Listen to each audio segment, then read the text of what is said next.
Shalom. Je me pose une question. Ce matin, je me suis vraiment posé une question. Et si Dieu a désapprouvé notre façon de le servir? Face à ces fléaux, si Dieu ne veut plus qu'on les serve de la manière qu'on était en train de les servir, parce qu'en lisant la Bible dans les livres d'Exode 19, Dieu a dit à son peuple, je descendrai, il a dit à Moïse plutôt, dis à mon peuple de se sanctifier, de se laver, le troisième jour je descendrai pour parler à mon peuple. Mais quand l'Éternel est descendu du haut de la montagne, le peuple n'a pas supporté la sanctification et il a dit à Moïse, non, nous on ne peut pas voir Dieu, toi va voir Dieu et ramène-nous des nouvelles.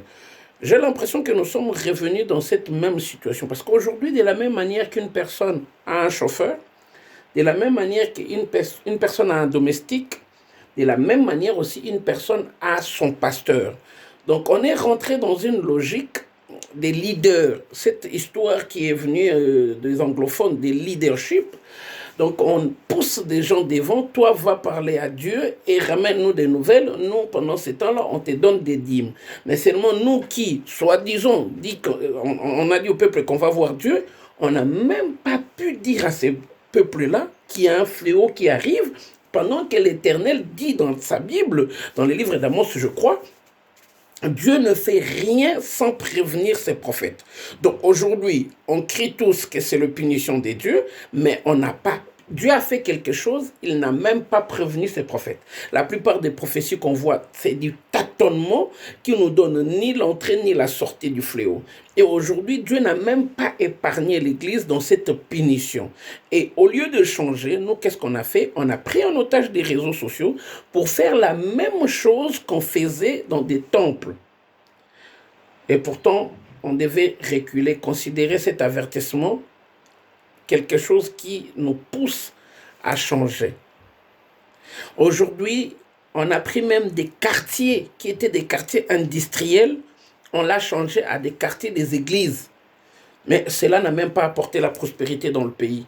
Le pays est encore beaucoup plus pauvre qu'il était avant, mais ce qu'on a appelé avant quartier pour que les gens aillent travailler, quartier qui pouvait donner du travail aux gens. Aujourd'hui, quand on passe dans ces mêmes quartiers, on ne trouve que des églises allongées et des grandes temples qui favorisent que la pauvreté dans le pays. Non, il faut qu'on change. Que cet avertissement nous pousse à la sanctification réelle, à la connaissance des Écritures ou de la Bible. Et plus à cette volonté-là d'aller chercher qu'est-ce que Dieu veut. Et pourtant, il faut qu'on sorte. Ce qui est réel, il faut qu'on sorte de cette histoire de leadership, de cette histoire qui est dans les livres des juges, où il y avait toujours quelqu'un devant, tout le monde suivait derrière. Et quand le juge n'y était plus, l'Israël retournait dans son péché. Changeons réellement. Dieu nous a avertis, Dieu a frappé notre manière de prêcher que la prospérité, la démonologie, la manipulation des églises, la manipulation des familles. On est rentré que dans le matériel. Le spirituel n'a plus de sens. L'unique fois qu'on parle de spirituel, c'est quand on veut attraper des sorciers. L'unique fois qu'on parle de spirituel, c'est quand on veut chasser l'esprit des pauvretés. Mais le spirituel du changement réel, même quand on fait des miracles, le miracle n'est pas quelque chose à prouver aux autres que je suis grand.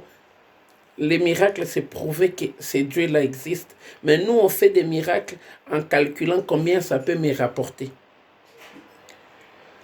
En tout cas, que Dieu nous bénisse. Changeons réellement.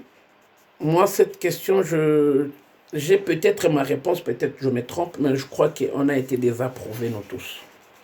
Dieu n'est plus d'accord la manière que nous le servons dans ces grands temples que nous avons construits un peu partout. Dans cette course au temple que nous avons livré, nous tous, Dieu veut qu'on change réellement. Que Dieu nous bénisse. Changeons. Dans ces moments de confinement, donnons-nous à la prière et à la méditation et prenons de bonnes décisions pour que ces mi-temps qui a été sonné, le redémarrage ne soit pas comme avant. Que Dieu nous bénisse.